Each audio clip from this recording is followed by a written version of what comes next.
Mobile को ऐसा कर, मोबाइल को कहाँ हरा था? ऐसा ऐसा ऐसा छोड़ दो।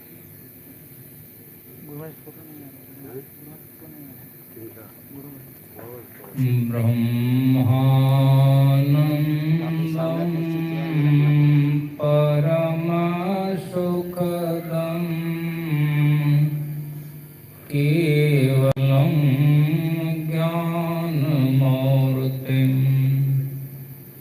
द्वन्द्वातीतं गगनसदृशं तत्त्वमस्यादिलक्ष्यम्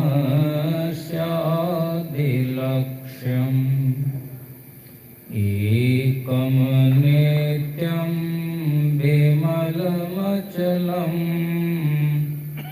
सर्वधी साक्षिभूतं भावातीतं त्रिगुणरहितं सद्गुरुं तं नमामि। सद्गुरुं तं नमामि।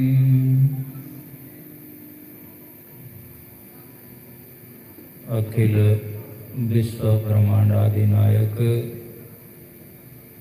सर्वोच्चन स्मरणीय परमाराध्य सद्गुरु महाराज के पावन जीवन श्री चरणों में मेरा अनंत अनंत बार नमन है। पूज्य गुरुजनों को मैं अपना कोटि कोटि बार प्रणाम निवेदित करता हूँ। उपस्थित सत्संग प्रेमी सदात्माओं माताओं बहनों सबों को मैं अपना प्रणाम निवेदित करता हूँ और निवेदन करता हूँ कि एक बार हम लोग गुरु माया की जय ध्वनि करें। बोलिए श्री सद्गुरु महाराज की जय।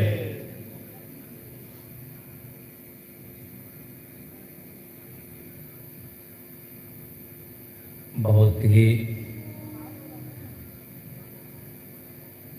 पुण्य का काम यहाँ हुआ है, जो गृह प्रवेश के शुभ अवसर पर सत्संग की व्यवस्था हुई।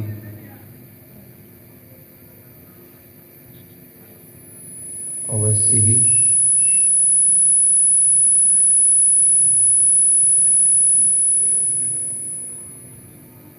भाग्यवान जो भी हैं, जिसके मन में उदित हुआ है इसकी भावना।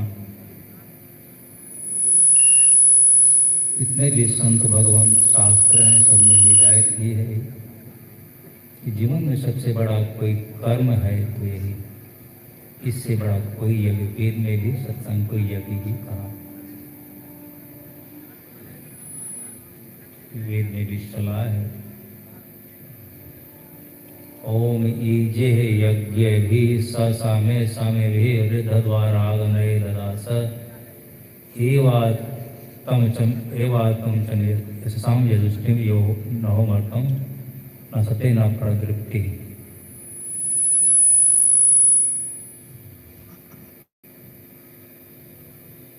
वेद भगवान उपदेश करते हैं,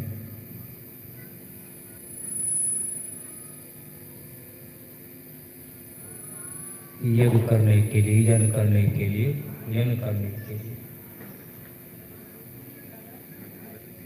इस तरह से दान दे पूजन सत्संग के द्वारा यज्ञ करने के लिए सलाह देते हैं, पूजन करने के लिए। शांतिजनक उपायों से, सत्संग के द्वारा, स्तुतियों के द्वारा अपने को शांत करने के लिए।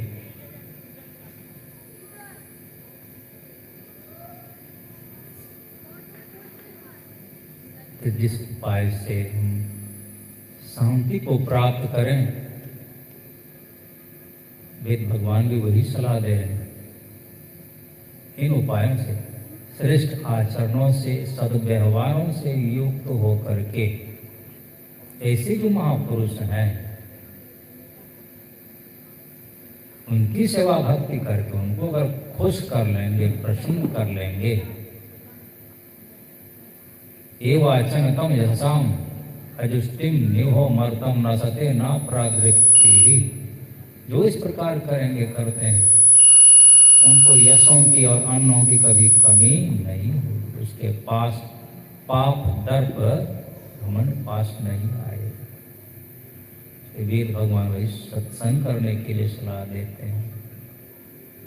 सत्संग के द्वारा, स्तोत्रों के द्वारा अपने को शांत करने के लिए, अर्थात इन कर्मों से अपने को शांति प्रदान कर सकते हैं। दूसरा कोई उपाय नहीं। अभी हम लोग भजन में सुन रहे थे, सत्संग बिना सोचो मानो जग में वह ज्ञान कहाँ होगा। जिस ज्ञान की साया में जाकर अपना कल्याण महा होगा। सत्संग में संत वचन रूपी सत ज्ञान की गंगा बहती है। उसमें अवगाहन यदि न किया तो सतपथ का ज्ञान कहाँ होगा।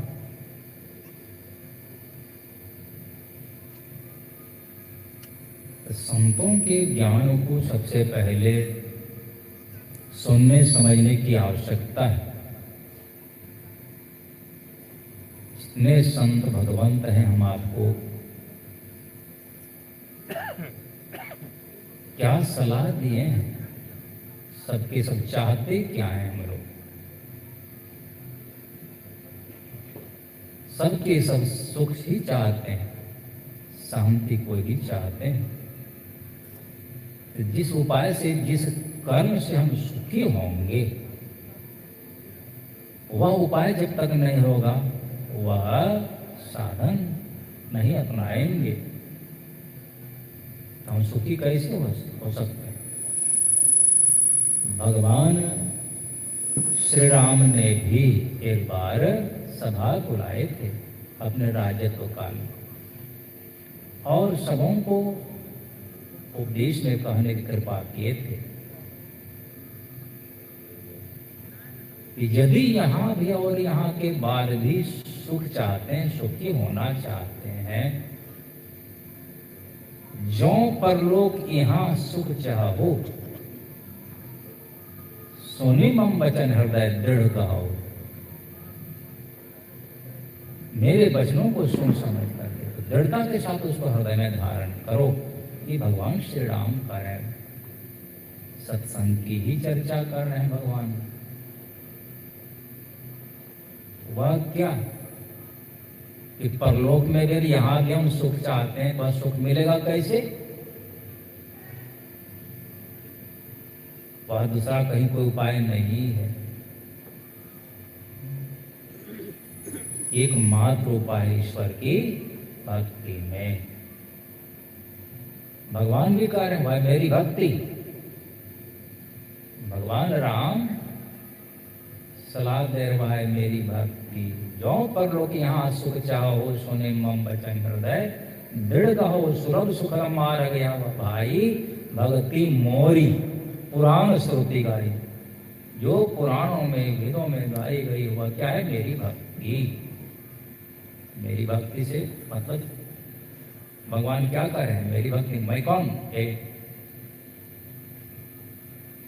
लोग तो संसार में भक्ति करते ही देखते हैं, राजा राम सीता राम सुनते ही है ना कीर्तन। भगवान राम क्या कहते हैं, मैं यही धनुषधारी हूं। इसको जानने की आवश्यकता है सच्चे कहे कि मैं कौन। भगवान से प्रश्न कर रहे हैं हनुमान बाबा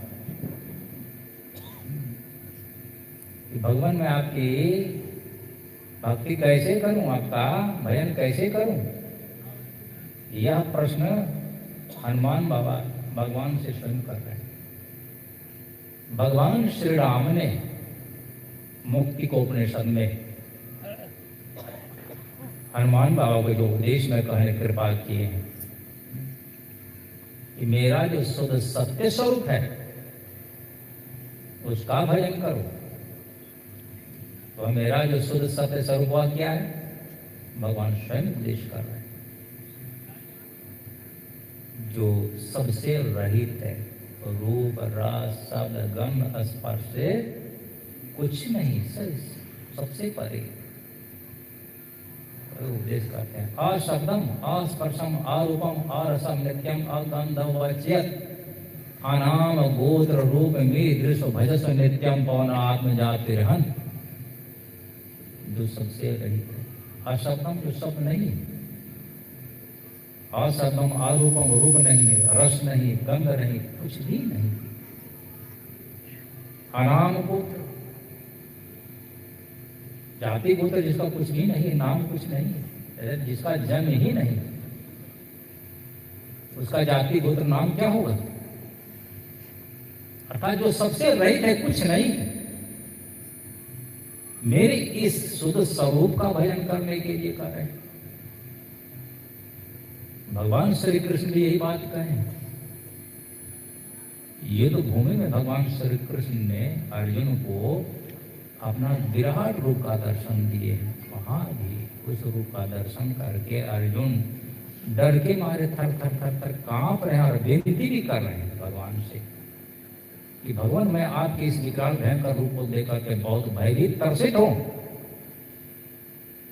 आप अपने पूर्व परिचित रूप का ही हमको दर्शन दीजिए। भगवान श्री कृष्ण कहते हैं अर्जुन से कि मैं तुमको अपना अनन्य भक्त जान करके इस रूप का दर्शन कराया, लेकिन यह भी रूप मेरा सही रूप नहीं है। तब भगवान कहते हैं मैं अव्यक्त हूं, अव्यक्तम व्यक्ति महापन्नम मानते मम अबुद्ध है। अबुद्ध मूढ़ लोग मुझको व्यक्त हुआ मानते हैं, लेकिन मेरा जो शुद्ध सत्य स्वरूप हुआ अव्यक्त है। परम भाव न जानते मम अयम अनुत्तमम, वो मेरा अव्यय नाश रहित, जो कभी नाश नहीं होने वाला अव्यय। परम भाव न जानते मम अव्ययम अनुत्तमम, उपमा से रहित है, उपमा में आने वाला वो परम भाव। उस शुद्ध स्वरूप का भगवान श्री कृष्ण भी कर रहे हैं भजन करने के।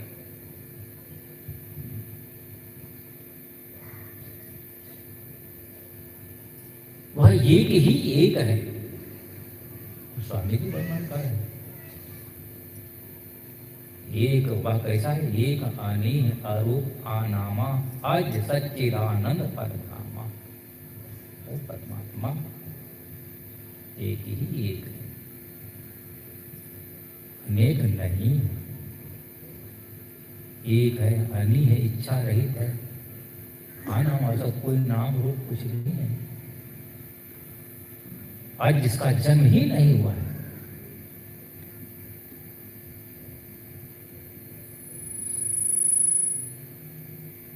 सुख के धाम वही हैं।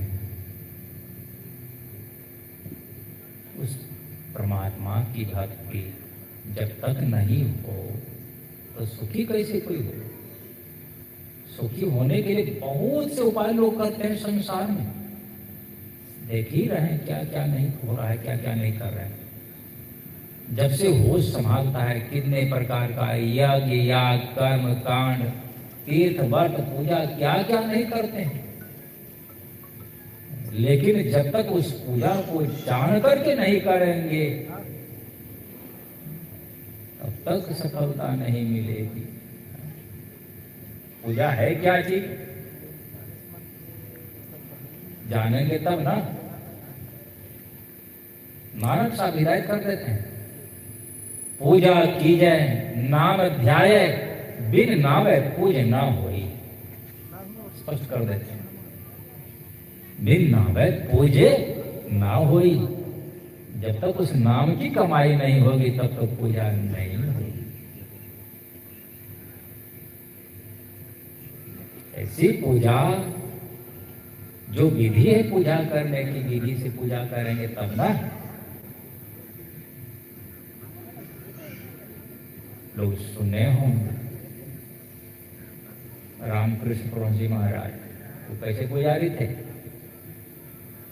कलकत्ता में हुए, माँ काली की पूजा करने वाले थे।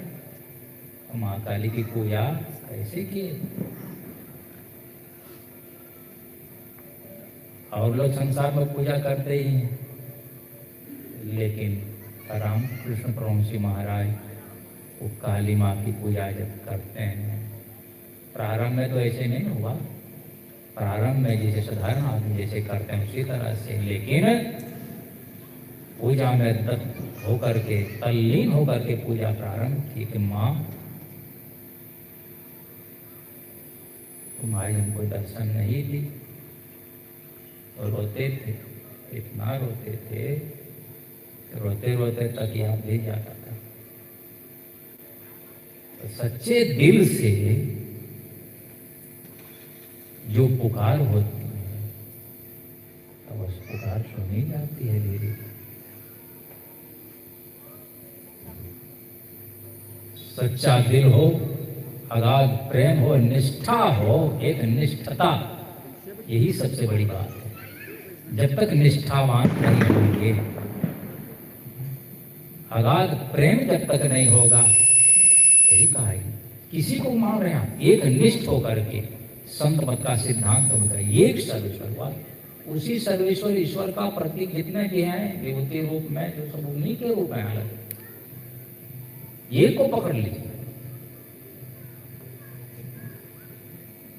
जब हम अगाध प्रेम के साथ अनन्य बन जाए तो अवश्य सुनेंगे। परिणाम क्या होता है? धीरे धीरे माँ काली जैसे आमने सामने माँ बेटा बात करता है वैसे बात भी करते थे, वही पत्थर मिट्टी की जो भी मूर्ति है वही, उसमें चेतनता कहाँ से आ गई? तो जो भाव से प्रेम से जो भक्ति करते हैं, नाम की कमाई करते हैं, पहले वर्णात्मक नाम की ही कमाई करनी पड़ती है। वर्णात्मक नाम का जप करते करते करते धीरे धीरे अगाध जब प्रेम होता है, धीरे धीरे वही प्रेम बढ़ते बढ़ते पूरा पूरा विश्वास भरोसा जब हो करके कमाई होती है, धीरे धीरे उसकी पूजा सफल हो जाती है। बहुत सारी घटनाएं हैं दक्षिण भारत में भी उसी तरह से। 5 वर्ष की अवस्था में नामदेव थे, उसी समय उसको भगवान का दर्शन हुआ। कैसे दर्शन हुआ? भोला भाला बच्चा 5 वर्ष का, उन पिताजी के साथ जाता था पूजा करने के लिए, वो तो प्रसाद के लोग से जाता था। 5 वर्ष का बच्चा, वो तो भगवान का भोग लग जाता था, पिताजी उसको प्रसाद देते थे, तो प्रसाद लोग से जाते थे। तो धीरे धीरे एक दिन जो है सो पिताजी को कहीं जाना जरूरी था, सवेरे सवेरे भोरे, तो कहा बेटा आज तुम पूजा कर लेना। तो हाँ पिताजी हम कर लेंगे। सब शाम में ही सब तैयार करके रख दिया, सवेरे जी कुछ हल्का फल्का कोई पत्ता ला करके दे दिया। पिताजी अपना चले गए काम में, और नामदेव वो 5-7 साल का बच्चा था उसी समय, वो गया लेकर के पूजा करने के लिए मंदिर। पिताजी कह दिए थे भोग लगा करके तुम प्रसाद पाना। तो वही मंदिर में जाकर के जितना विधि से तो बता दिया, धो पोछ करके सब कुछ करके भगवान को भोग लगा करके तब तुम प्रसाद पाना। तो नामदेव सब करके धो धा करके पूजा करके फूल प्रसाद चढ़ा करके और भगवान के सामने बैठ गए आंख बंद करके कि भगवान भोग लगाएंगे। आंख बंद करके बैठा है, लेकिन भगवान भोग नहीं लगा रहे। बीच बीच में कुछ देर के बाद आंख पढ़ के देखते हैं तो मूर्ति कहीं भोग लगाता है,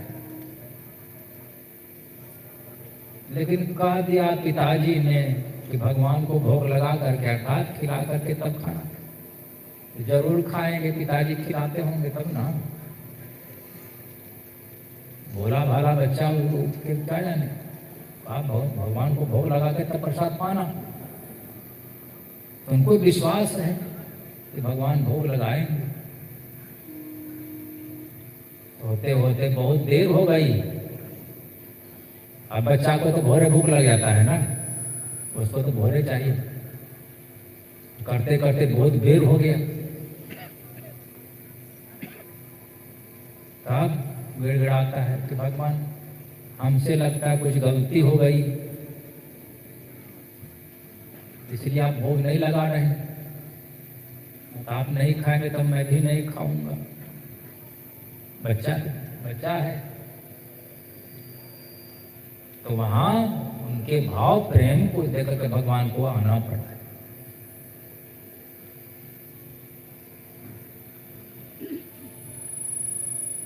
वही कि देर हो गई हमारे आने में, कि अब देर नहीं होगी, जब पुकारोगे तब मैं आ जाऊंगा। ये प्रसाद जो भी था, जब खा रहे थे भगवान आप ही जमीन सब नहीं पी जाएगा, दूध रखते थे, हमारे लिए भी कोई प्रसाद छोड़िएगा। वही उसको स्पर्श किए, आशीर्वाद किए। बहुत सारी घटनाएं। कहने का मतलब जब तक उस तरह से अगाध प्रेम नहीं होगा, सच्चा दिल सच्चा नहीं होगा, प्रेम सच्चा नहीं होगा, तो पूजा कहाँ? सीखना पड़ता है। पूजा की विधि को भी सीख करके समझ करके ही किया जा सकता है। इस तरह से जब अगाध प्रेम होगा, गुरु से शिक्षा दीक्षा पा करके वर्णात्मक नाम का जब ध्यान करेगा जो भी, उसको उसी तरह से सफलता धीरे धीरे मिलेगी। वर्णात्मक नाम का जप जो गुरु बता दे, अपने मन से यह काम नहीं हो सकता।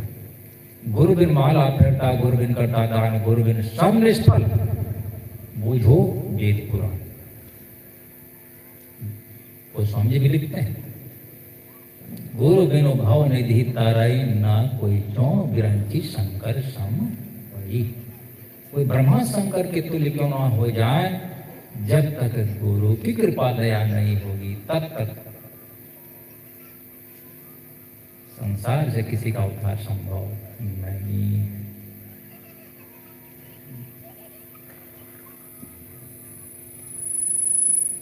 नानक साहब कहते हैं पूजा की विधि उन नाम की कमाई करने के लिए, उस नाम की कमाई को करने के लिए पहले वर्णात्मक जो नाम है अष्टपुर संसार में वर्णन में आता है, जो राम है, कृष्ण है, शिव, दुर्गा, जो भी मंत्र है, जो गुरु बतलावे, नानक साहब स्पष्ट कर देते हैं, गुरु बिन समझ ना हो यह विधि, कुछ भी समझ में नहीं आएगी। उस नाम की कमाई कैसे होगी, हम नाम की कमाई कैसे करेंगे?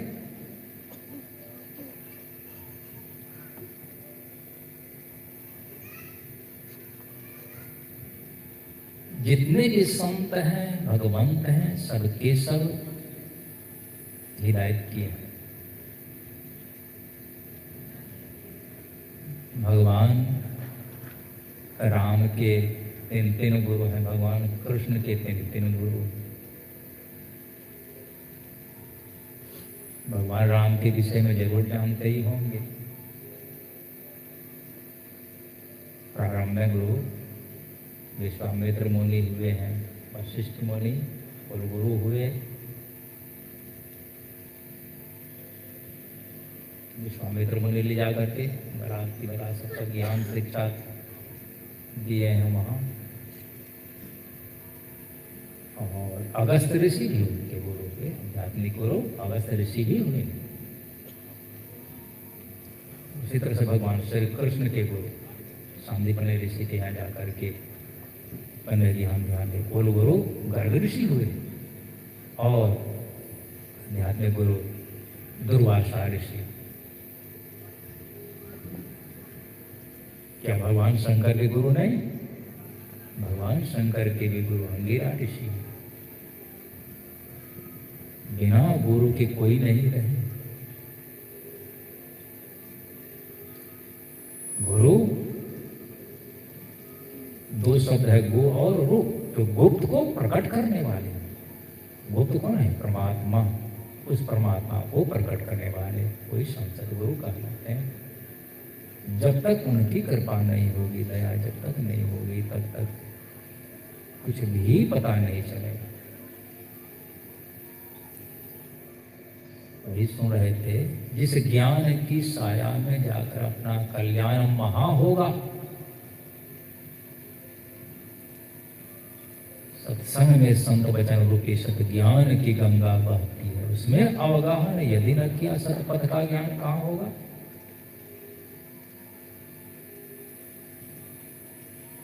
अगर हम उससे मिलना चाहते हैं, अपना कल्याण चाहते हैं, तो इसके लिए सबसे पहले यही सत्संग ही आवश्यक बतला रहे हैं सभी को। गुरु महाराज कहते हैं आधार सत्संग है, जो मिलन कोई चाहता है, गुरु महाराज जी कहते हैं, उस परमात्मा से अगर मिलना चाहते हैं, हम सुखी होना चाहते हैं, कल्याण चाहते हैं,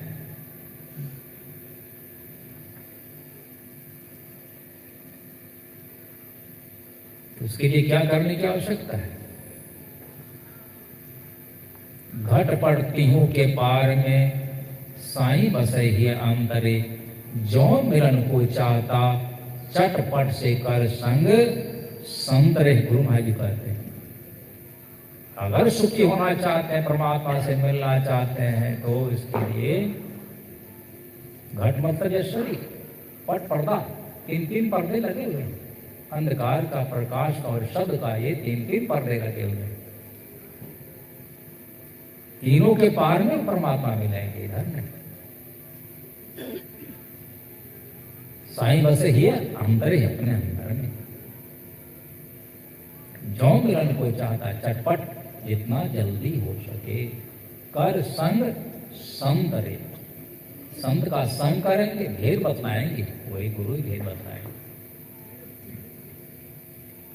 साधन करने के लिए आपको वही भेद बतलाएंगे, अपने अंदर को प्रवेश करने के लिए, अंदर का मार्ग पाने के लिए। खटपट सभी मदमान को तजले गुरु के मंत्र, जब तक अपने अंदर मान मद अहंकार सब है, खट विकार के शिकार बने हुए हैं, तब तक कहाँ संभव। धीरे धीरे इन सबों से अपने को बचाने की आवश्यकता है, बचेंगे। जिले गुरु के मंत्र, गुरु के बताए राह पर चल करके ही विकारों से अपने को बचा पाएंगे, अपना कल्याण का मार्ग प्रशस्त कर पाएंगे। गुरु का वो भेद रहस्य है, जो ज्ञान है, विचार है, उन पर अपने को नहीं जब तक ले जाएंगे, के ज्ञान में जब तक अपने को नहीं रंगेंगे, तब तक यह काम नहीं होगा। सुख बाहर में है कहां, संसार में सुख कहां। जिस संसार में हम लोग सुख ढूंढ रहे हैं, खोज रहे हैं, अगर सुखी होने के लिए होता तो सब कोई सुखी हो गए होते। यहाँ तो जितने भी संत हिदायत करते हैं, तीनों लोग के मालिक वो भी सुखी नहीं है, तीनों लोग के मालिक भी सुखी नहीं है। तनधर सुखिया का और देखा कभी सब,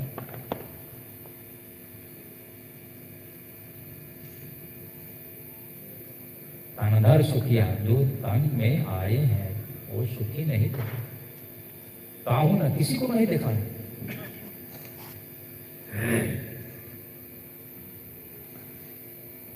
उदय अस्त की बात कहा तो सबका क्या विवेका हो। जब से सृष्टि है, प्रारंभ अंत तक की बात, खाली दिन और रात की बात नहीं, उदय अस्त से करने से बात। सबका क्या विवेका हो। घाटे बाड़े सब जग दुखिया, क्या गिरी बैरागी। सुखदेव आचार्य दुख के डर से गर्भ से माया त्यागी। सुखदेव मुनि माँ के पेट में 12 वर्ष तक रह गए। 12 महीने की बात नहीं, सोच लीजिए 12 साल के हो गए माँ के ही पेट में। वो बाहर होना नहीं चाह रहे माया के डर से। संसार कितना भयंकर है। बहुत बार निवेदन कर चुके थे उनके पिताजी भी, लेकिन बाहर होना नहीं चाह रहे। भगवान ब्रह्मा को आना पड़ा है। भगवान ब्रह्मा कह रहे माँ को कष्ट हो रहा है ना बाहर, तब सुखदेव जी कहते हैं कि ब्रह्मा जी, अब मैं तुम्हारी इस माया में पड़ने वाला नहीं हूं। ठीक है, तुम पर मेरी माया नहीं जा करेगी, तुम बाहर आओ, क्योंकि माँ को कष्ट हो रहा है। बाहर जैसे आया, सीधे रास्ता पकड़ लिया बाहर जंगल का। वही कह रहे सुखदेव आचार्य, दुख के डर से, कितना भयंकर संसार, इस दुख के डर से, गर्भ से माया त्यागी। जोगी दुखिया जन्म दुखिया, तपसी को दुख धोना हो, आशा तृष्णा सबको व्यापे, कोई महल नहीं सुना। साच कहूं तो कोई न माने, झूठ कहा नहीं जाई हो, ब्रह्मा विष्णु महेश्वर दुखिया, जिन यह राह चलाई। यहां सुखी, यहां तो कहता है जो गरीब है वो कहता है धनवान है वो सुखी, निर्धन का है धनवान सुखी, धनवान का है सुख राजा को भारी, राजा का है चक्रवर्ती सुखी।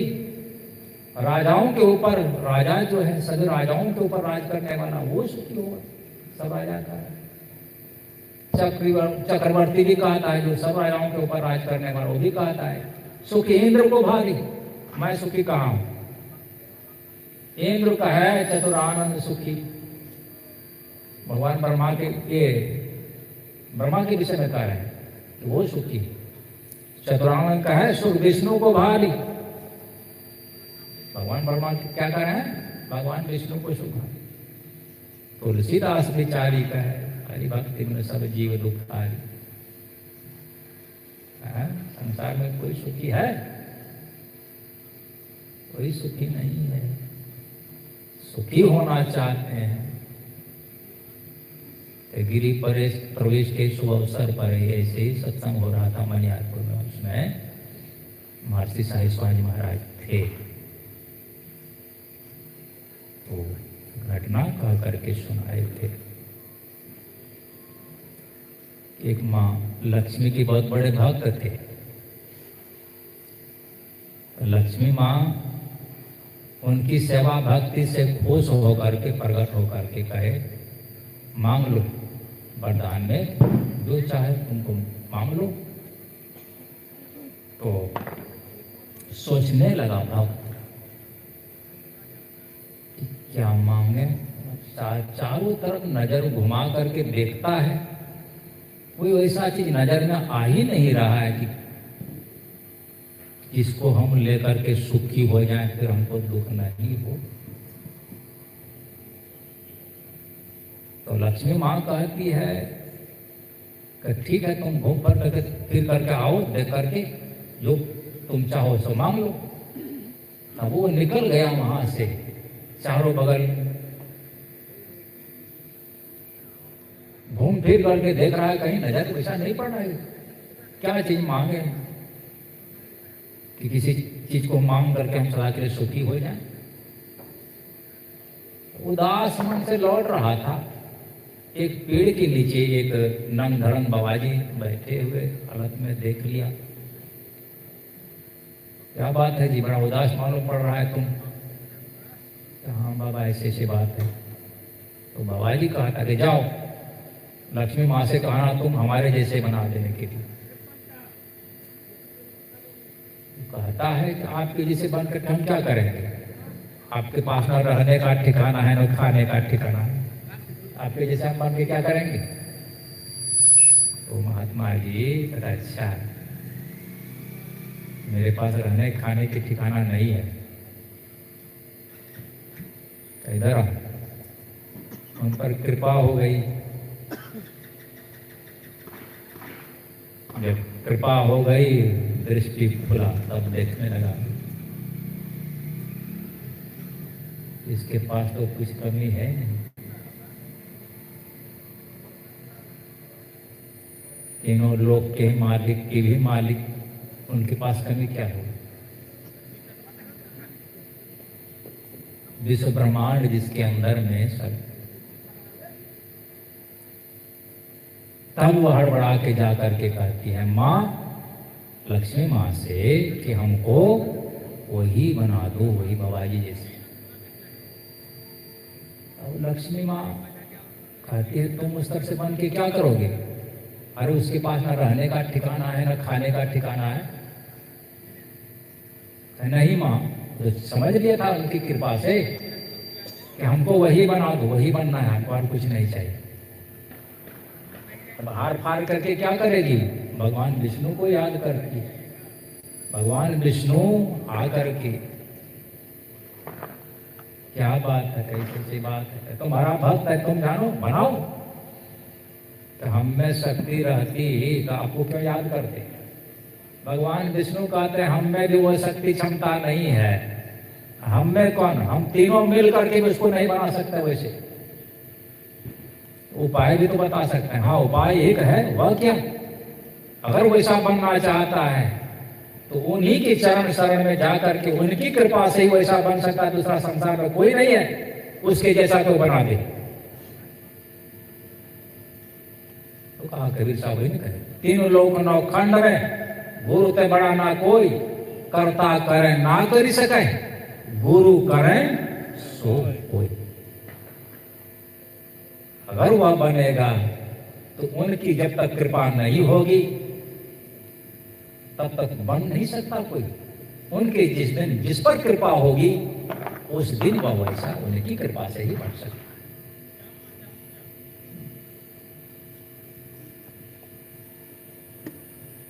सत्संग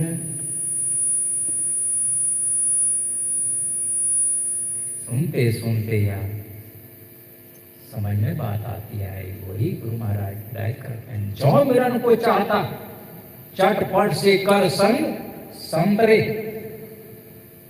घर कल्याण चाहते हो, भलाई चाहते हो, सुखी होना चाहते हो तो देरी मत करो। चटपट से मतलब जितना जल्द हो सके संतों का संग कीजिए। खटपट सभी मदमानों को उनकी तजले गुरु के मंत्र, गुरु के मंत्र अर्थात गुरु के ज्ञान, उनके जो गुरु रहस्यमयी बातें हैं वो सब सारी बातें गुरु की कृपा से गुरु मुख होकर के अपना मुख गुरु की तरफ जोड़ेंगे, करेंगे, तब होगा धीरे धीरे धीरे। तब गुरु हिदायत करेंगे, बंद कर पलकों को कर मन की छटपट।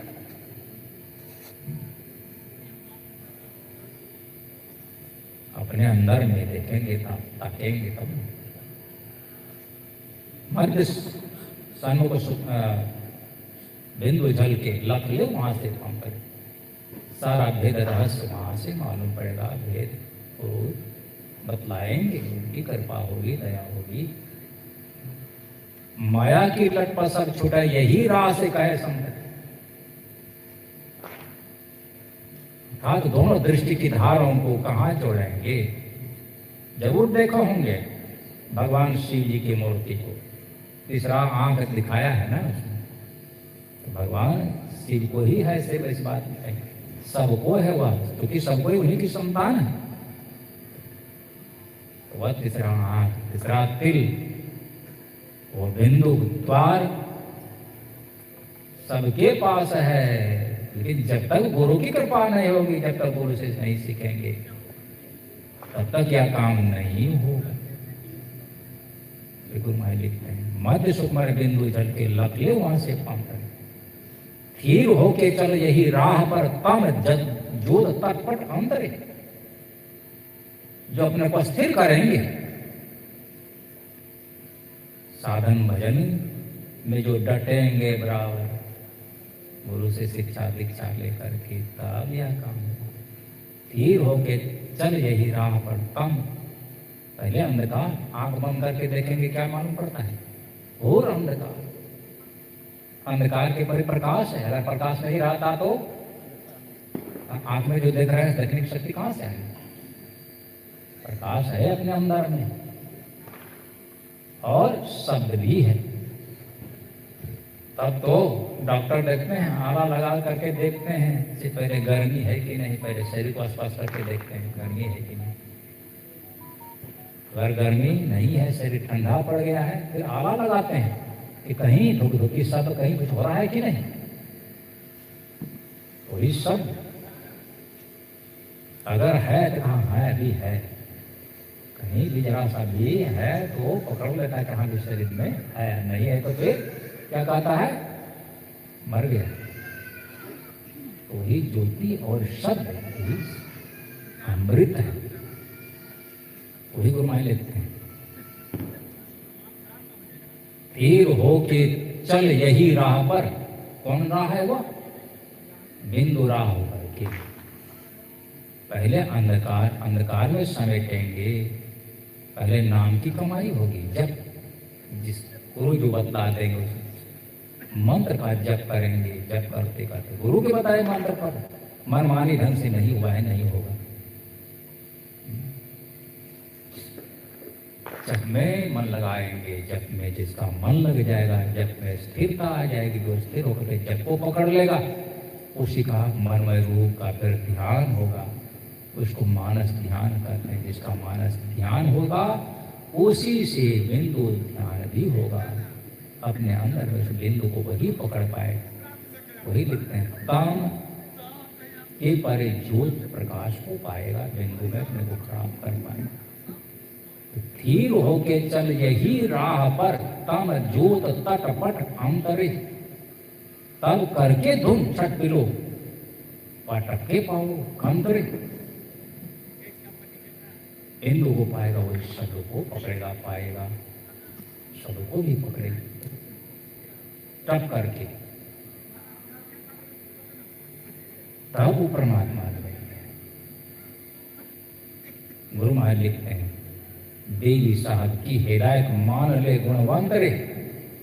बाबा देवी साहब गुरु महाराज को हिदायत किए हैं, वही लिखते हैं यही कहे सुख शांति मिली है, भाव का हुई है अंतरे। यही उपाय है, दूसरा कोई उपाय नहीं संसार में सुखी होने का। अगर हम आवागमन के चक्र से मुक्ति चाहते हैं, सबसे बड़ा दुख है जन्मना मरना। एक बार जन्मने मरने में कितना कष्ट होता है, दुख होता है, क्या पता है? अभी कुछ भी ख्याल है? कोई भी पता नहीं, होशवास नहीं है। शास्त्रों में वर्णन है, हजारों बिच्छू के डर के बराबर कष्ट होता है जन्मने में, सैकड़ों बिच्छू के बराबर कष्ट होता है मरने में। इस दुख से बचना छूटना चाहते हैं, इसके अलावा दूसरा कोई उपाय नहीं। बड़ा पुण्य का काम हुआ। और वहां एक घटना और सुनाए थे, जो सत्संग करते हैं उस जगह को बतलाए। घटना सुनाए थे, भगवान राम हनुमान जी को कहा कि आज पूजा करना है, तो सवेरे जो है सो फूल के लिए भेज दी, फूल ले आओ।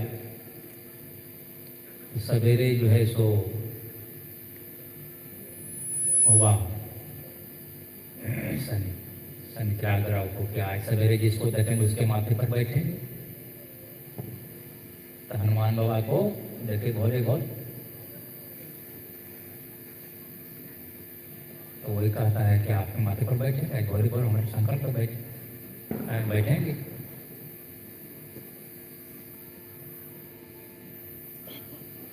तो भगवान के लिए फूल ऐसे लेने आए, पूजा करके बैठना, पहले पहुंचा के आने दो।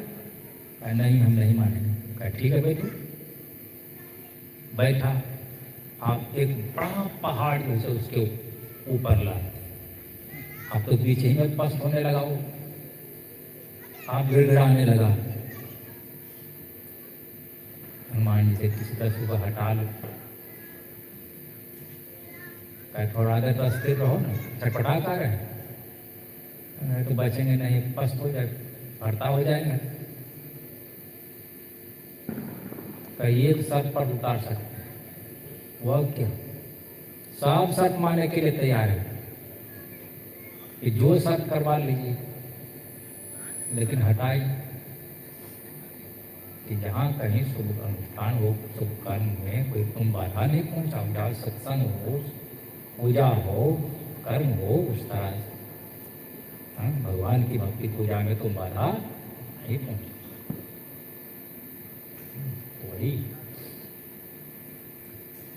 सत्संग सबसे बड़ा यज्ञ कहा, इससे बड़ा कोई यज्ञ कर्म नहीं है। और गोस्वामी लिखे, किसी भी बहाने अगर सत्संग होता है, किसी भी कारण को लेकर के, किसी भी योग से अगर सत्संग होता है तो ऋषि कोनो योग सत्संगति जब होय, राम मिलन संशय नहीं, कहा ही सुमति सब कोई। किसी भी योग से अगर सत्संग होता है, यह सत्संग एक दिन उस सब का अवश्य कराएगा। राम मिलन संशय नहीं, कहा ही सुमति सब कोई।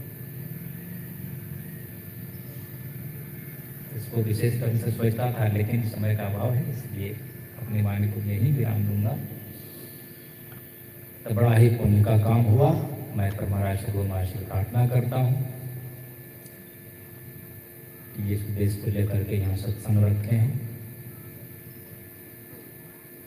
सभी सकुशल पूर्वक आप लोग जीवन यापन करें, सत्संग भजन में मन लगाएं। अवश्य ही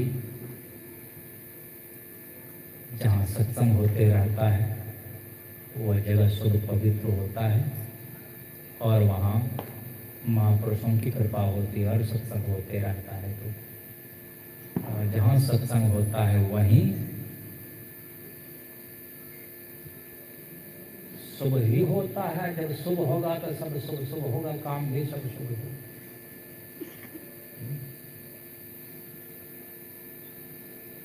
उन्नति चाहते हैं, उन्नति का मार्ग दूसरा कुछ भी नहीं, एकमात्र यही उपाय है। उन्नति का साधन सेवा है। सेवा किनकी सेवा? बड़ा होते ही पूजिए संतन क्या विचार। जो सबसे बड़े हैं, सबसे बड़े कौन है? परमात्मा से बड़े कोई है? उस परमात्मा की सेवा पूजा भक्ति, चाहे संत की जाए। भगवान सवेरे में कह रहा था, संत और भगवान का अंतर कुछ भी नहीं है। संत जो परमात्मा के मूर्त रूप, साकार रूप है, मूर्ति रूप। तो संत की अगर सेवा हो गई तो कहे जान लीजिए यही कि भगवान की सेवा। संत भगवंत में कुछ भी अंतर फर्क नहीं है। तो सत्संग को मजबूती से पकड़िए, यही शुभकामना के साथ परमाराज सद्गुरु मां से प्रार्थना है सबको सुबुद्धि मिले और सत्संग के प्रति सबका मन रमे, जीवन मंगलमय हो। बोलिए श्री सद्गुरु महाराज की जय।